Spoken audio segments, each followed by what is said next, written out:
Murray N. Rothbard takes us through a pivotal moment in American history, the creation of the Federal Reserve System.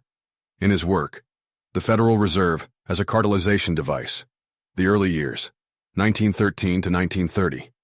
It serves as the fourth chapter of Rothbard's 1984 book, Money in Crisis, The Federal Reserve, the Economy, and Monetary Reform. When most of us think about the Federal Reserve, we might imagine it as a necessary institution, a guardian of our economy, ensuring stability and curbing the excesses of free market banking. But what if I told you that the Fed's creation was less about stabilizing the economy and more about serving the interests of powerful bankers? That's exactly the argument Rothbard makes, and it's a story worth exploring. Let's start with the prevailing narrative. The Federal Reserve was established in December 1913, largely in response to the belief that a central bank was essential for a modern economy. The idea was that it would tame the natural inflationary tendencies of free market banks and smooth out economic fluctuations. But as Rothbard points out, the reality is far more complex. In the years since the Fed's inception, we've seen some of the worst economic instability, inflation, and depressions in American history. The Great Depression, for instance, was the longest and deepest in our history. Since World War II, we've experienced a chronic, accelerating inflation. This has led many economists to question whether the Fed has failed in its mission. But Rothbard suggests that we might be missing the point. What if the Fed was never intended to curb inflation or stabilize the economy? What if its true purpose was something else entirely? Rothbard argues that the Federal Reserve was, in fact, a cartelization device, crafted by the banks themselves. During the Progressive Era, government interventions were often used to restrict competition and cartelize industries. The banks, facing the same pressures, turned to the government to help them expand money and credit without the constraints of redemption demands from competing banks. In other words, the Fed was designed to enable banks to inflate, not to prevent them from doing so. This perspective is supported by the history of American banking. Before the Civil War, there was a semblance of free banking in the United States. But the National Banking Acts of 1863 and 1864 changed all that. These acts replaced the hard money free banking system with a quasi-centralized national banking system. They effectively outlawed state banknotes, centralized the issuance of banknotes, and limited entry into national banking to large banks. This created a system where a handful of Wall Street banks held significant power. But the big banks weren't satisfied. They wanted a central bank to act as a lender of last resort, allowing them to inflate even more. The competition from state and private banks, which were growing rapidly, was a major concern. By the early 20th century, the dissatisfaction with the status quo had reached a boiling point. Enter the idea of a central bank. The big banks, led by figures like J.P. Morgan, began to push for a central bank. They were joined by influential figures like Paul Warburg, a German banker who emigrated to the U.S. and became a partner at Kuhn, Loeb and Company. Warburg was a vocal advocate for a central bank, drawing on the European model.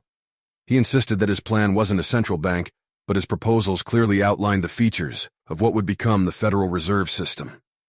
The push for a central bank gained momentum after the Panic of 1907. The Aldrich-Vreeland Act of 1908 set up a National Monetary Commission, which was dominated by Senator Nelson Aldrich, a close ally of the big banks. The commission's work culminated in the secretive Jekyll Island meeting in 1910, where the blueprint for the Federal Reserve was drafted. The plan that emerged from Jekyll Island was essentially Warburg's vision, with a veneer of decentralization to make it politically palatable. The Aldrich Bill, which embodied these ideas, was introduced in 1912. Despite some political maneuvering, the bill's core principles were preserved in the final Federal Reserve Act, passed in December 1913. The structure of the Federal Reserve System was designed to be both cartelizing and inflationary. It was a partnership between the federal government and the nation's banking community, with the stock of the regional Federal Reserve banks held by member banks. This setup ensured that the banks had a significant say in the governance of the system. The Fed's inflationary nature is evident in its role as a lender of last resort and its ability to coordinate bank activities to pump new reserves into the system. This centralization of reserves allowed for a multiple expansion of bank money and credit, far beyond what was possible in a free banking system. The Fed's influence on monetary policy was significant from the start. Benjamin Strong, the governor of the Federal Reserve Bank of New York, quickly seized control of the system. His close ties to J.P. Morgan and his commitment to central banking made him a powerful figure. Strong's policies were instrumental in financing America's entry into World War I and in the internationalization of the banking cartel. During the 1920s, Strong worked closely with Montague Norman, the governor of the Bank of England, to inflate the money supply and help Britain return to the gold standard at an overvalued rate.